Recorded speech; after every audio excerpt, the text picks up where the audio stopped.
Welcome to Chatting the Pictures. My name is Cara Finnegan, and I'm a writer, teacher, and historian of photography. And I'm Michael Shaw. I'm a writer, a psychologist, and also publisher of Reading the Pictures. This photo turned out to be one of the most popular news photos from the Biden-Putin summit. We uncover why.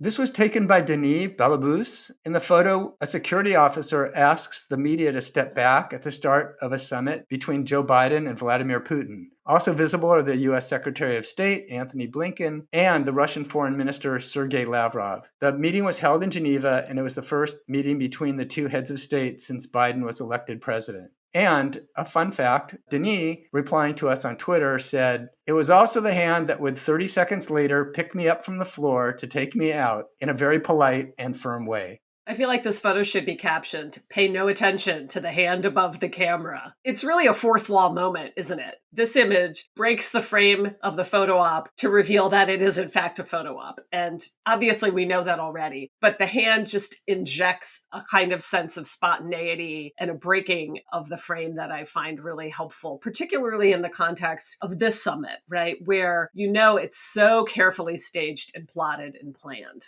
I have library envy when I look at this image. We all want to have that library if we're book nerds. But it's also the classic kind of summit visual backdrop, right? You've got this lavish yet, kind of orderly scholarly background. You've got flags. You have a kind of awkward basket of flowers between our two main characters. Everyone's in their suit and ties. Everyone's kind of ready for prime time, but the camera is highlighting the extent to which it's just really all staged. Clearly, people are jaded about photo ops and posing and artificiality. What's really interesting is that in this particular case, the media totally took advantage of that. They were pushing this picture because they know that the audience and media consumers see right through this kind of stuff. So, they had to kind of balance the really stock images with something like this. In 2019, we had a discussion of this very strange photo op between Trump and Kim Jong-un, where their body language was really mirroring each other. And we talked about the way in which this kind of candid photo was actually really quite revealing of a strange parallelism between those two men.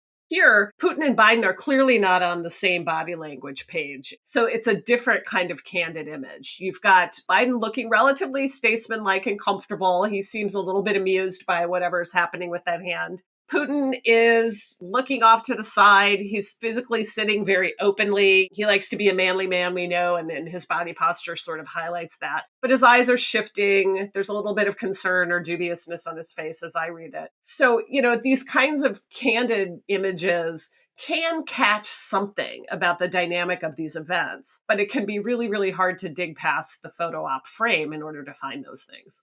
The photo not only is a commentary on photo ops, but it actually is really informative. The fact of the matter is that these two are old hands at diplomacy. They're meeting for the first time. The meeting was a standoff. There was very little chemistry between the two of them. What was more interesting, in fact, were some pictures that were in the Getty edit that showed them stealing glances at each other, sizing each other up, just very, very quick, moments in time. But otherwise, the picture's perfect. The message of the summit really was, there's nothing to see here.